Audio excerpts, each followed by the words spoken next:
done that. That's unbelievable. I wouldn't believe it unless I knew it for a fact. And she's coming out very strong, as Carolyn Dorin-Ballard looks strong tonight and has looked strong all year. Look at that average on the sport condition, 214.71. Leanne, you see in 5th position, 208. 213 for Cara, and so the average is up there pretty good. Liz at 211 and Wendy McPherson at 210. Those are the ladies that have been the most consistent and most accurate. Come on.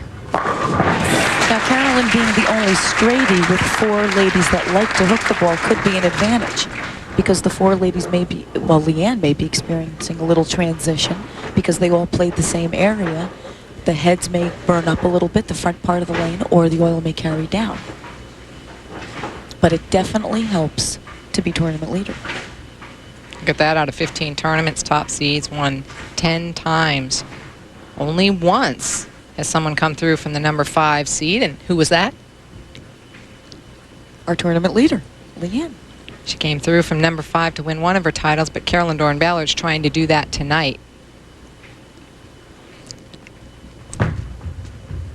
Skid. Yeah.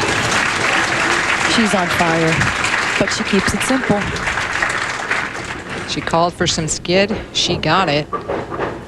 Now here's something interesting. Leanne drilled a ball this week similar to what she was throwing last week and used that ball for 38 of 42 games. That doesn't happen much anymore. No, if it happens another time out here for her, that would be something to really write about. If it happens once in a lifetime, that's pretty awesome.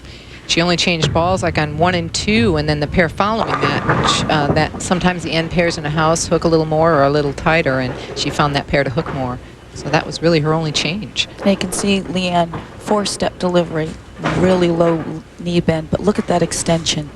Just gets to the dry a little too quick, goes right through the face, leaving the 3-6-10.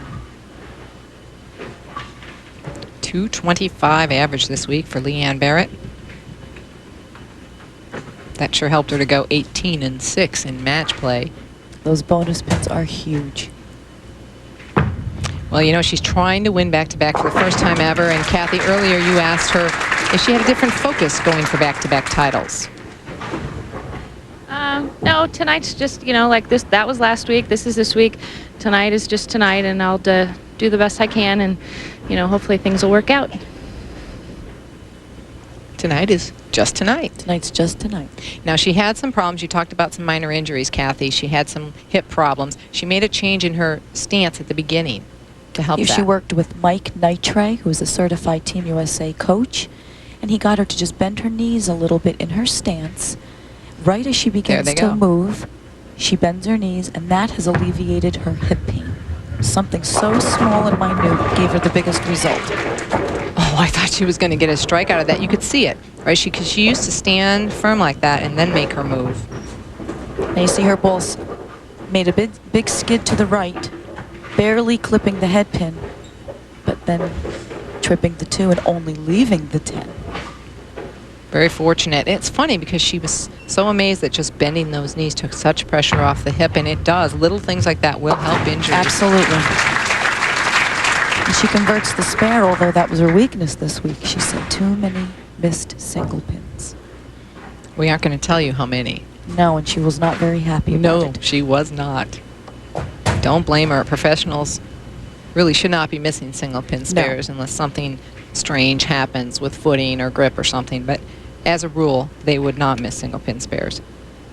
$300 bonus, $50,000 still on the line by Travelodge. Carolyn Dorin-Ballard with 2 in a row. Yes. That's 3. Well, let me take this quick minute to say hello to Carolyn's father-in-law, Del Sr., and his wife, Frances, and of course, to the woman who's responsible for the 2 of us. Hi, Mom. Marianne Dorn, hello. There you see it. Possible score, Carolyn Dorin-Ballard, 300. Leanne Barrette, 269.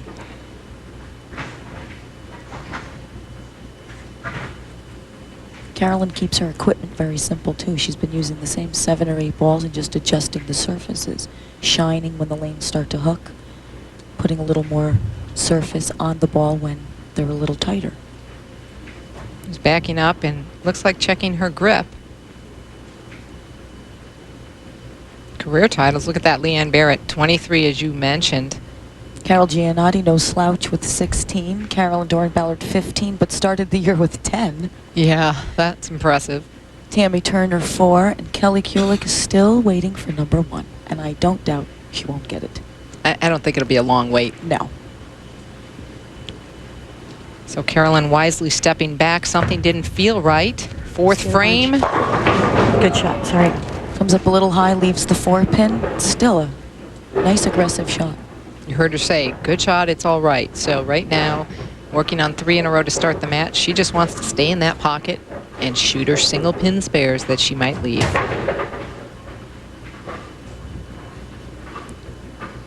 She too talked about the conditions being actually easier this week for her too, because you were able to play a little different area of the lane, although Carolyn very good at playing near the channel. Yes.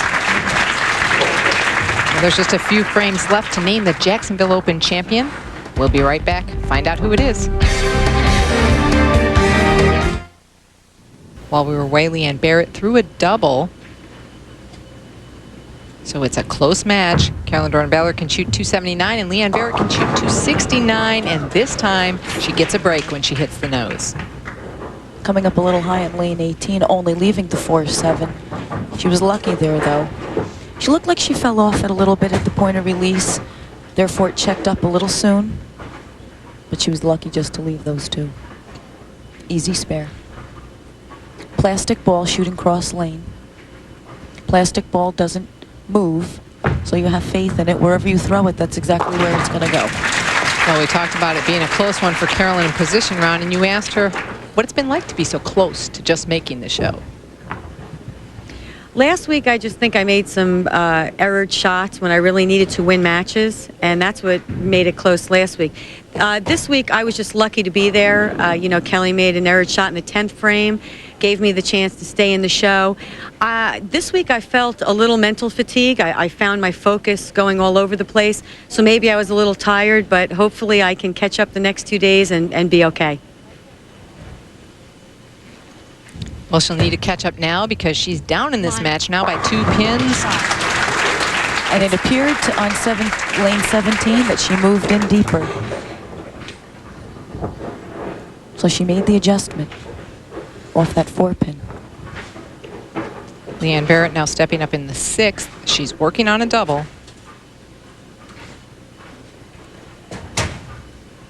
Leanne's told me time and time again over the years that when she gets in her rhythm and her timing is on, she's very, very difficult to beat. And she's been proving that the last 3 weeks. Her timing's been excellent. Saw that strength, that great ball reaction. Tough shot there. But really, she said the key to her strength was that she had a great ball reaction with just 1 ball. Yes. Here you see, she might have gotten it in just a little bit. Yeah, she knew it as soon as she let it go. Never got it as far right as she needs to. Leaves the 3-6-10 again on the same lane.